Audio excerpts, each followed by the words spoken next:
Welcome to 10-Minute IELTS, where I'll be explaining today what IELTS is all about. This is commonly a requirement for those who want to work, study, or live in English-speaking countries such as United Kingdom, United States, Canada, Australia, or New Zealand. This is because you need IELTS if you want to get your working, study, or resident visa. I believe that this is not a requirement for any country that does not speak English. IELTS is just a gauge of whether or not you can speak English properly, supposedly. Now, if you're going to be a tourist, then you don't need the IELTS exam. It's only for those who will stay in the country indefinitely. No need for tourists. In terms of the band score requirements, this varies depending on the country and purpose you have. For example, in United Kingdom, if you're going to be a nurse, then you need 7 in all except writing, which is 6.5 only. But in United States, if you're going to work there, you need an overall band score of 6.5 and your speaking needs to be 7. For Canada, the safest scores are 8.0 in listening, whereas you may need just 7 at the least for all the other subtests such as speaking, reading, and writing. The simplest way to summarize the requirement for Australia is 7.0 in all subtests. The same applies to New Zealand, but there are exceptions to the rule. For example, if your spouse is a citizen of your target country, then you do not need to take the IELTS exam.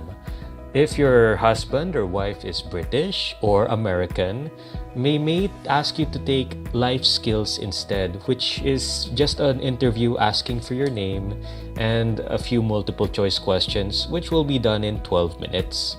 Another exception is if you are being sponsored. For example, your husband or wife is already working and living in the country and you're just going to depend on him or her, then you'll only need a band score of 4.0 to get your visa. The last one is the migration criteria. If you have very good qualifications, then you may not need a very high band score for Canada or some of the other countries. Things such as your school is affiliated with the target country, then you may not need to even take IELTS at all. For example, I studied in a British school, and so in terms of going to UK, I don't need IELTS anymore. I think the most popular criteria here is if you have money. If you are filthy rich, there's no IELTS needed. Just buy land, buy a house, welcome to our country. I guess that's classism or capitalism at its best. That is life. Money makes the world go round. Unfortunately, this is not an option for many because, again, that's why we want to go to these countries in the first place, because we want to make money. And hopefully, that's something that will come true once you pass your IELTS requirements and get to work or study there. In terms of the test format, there are only 2 types, and it's important to know the difference. The academic is for those who want to study, and so they need university English. But this also applies to work that requires a university English level. For example, being in the medical field, you need to speak like a professional, whereas in general training, you don't need university English, you just need survival or basic English. This is more popular among those who will just live there, depend on their spouse, or let's say will do manual labor, a caregiver, maybe working in a restaurant or in a fast food chain. They don't require you to have university level English. Now, it's the same for both tests, for both types in listening. But in terms of reading, the 1-hour exam is easier for GT because their topics will be about day-to-day life, such as reading instructions, looking at a map, maybe even reading instructions on how to use a microwave. Versus academic, you will need to handle university level topics such as history, science, chemistry, even art, culture, architecture. It's a nightmare for many in terms of reading. Writing is no different. Writing task 1 for GT is just a letter, but if you're academic, your writing task 1 is going to be a statistical report on a bar graph, line graph, process, etc. Writing task 2 is the same for both though. It will be an argumentative essay that's 250 words.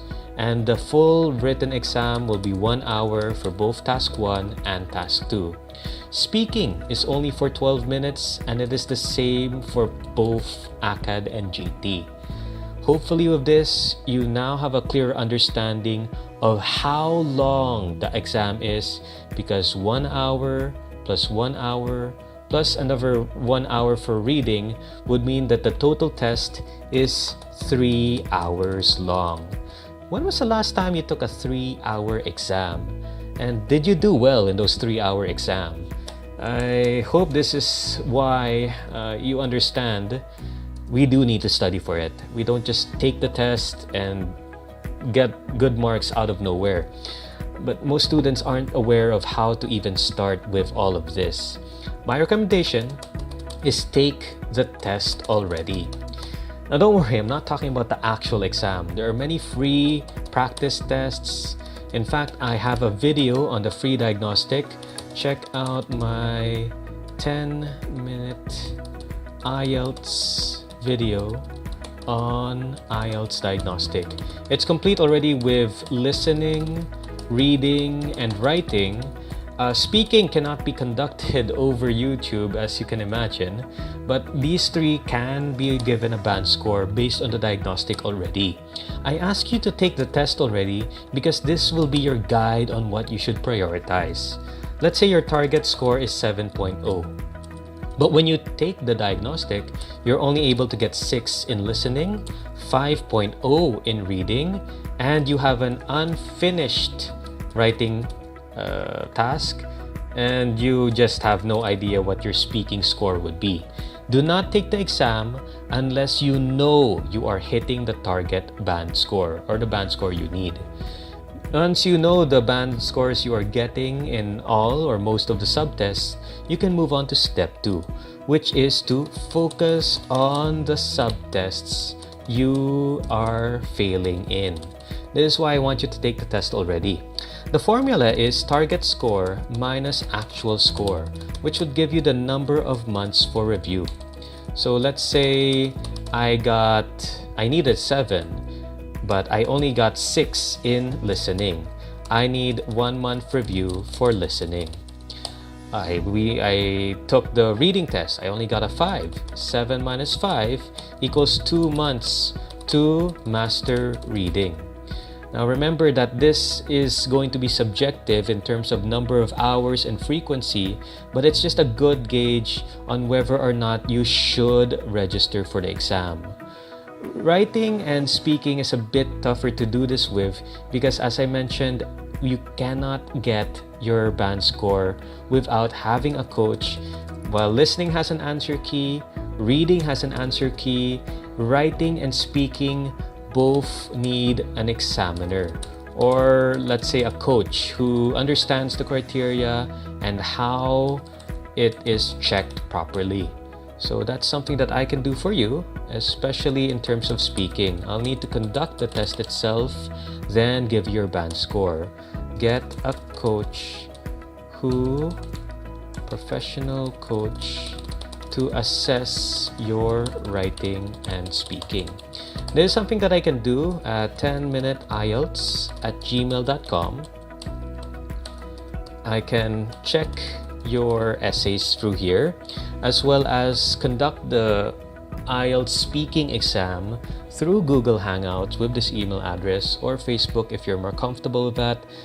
Give me a chat, a message, an email, or send your essay to me so that I can check and give you your band score.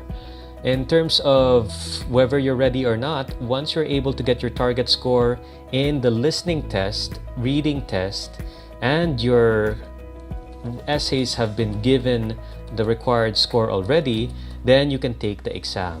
Because target 7 minus actual 7 is 0 months of review. Please take the exam already. What are you waiting for? Students forget what they've learned over time, so please take the test ASAP once you have passed it. Well, those are my 10 minutes. I hope this video has been helpful. Remember to check out my IELTS diagnostic video after this and see what band scores you get. I hope you'll have an easier time studying for IELTS. Good luck with your study.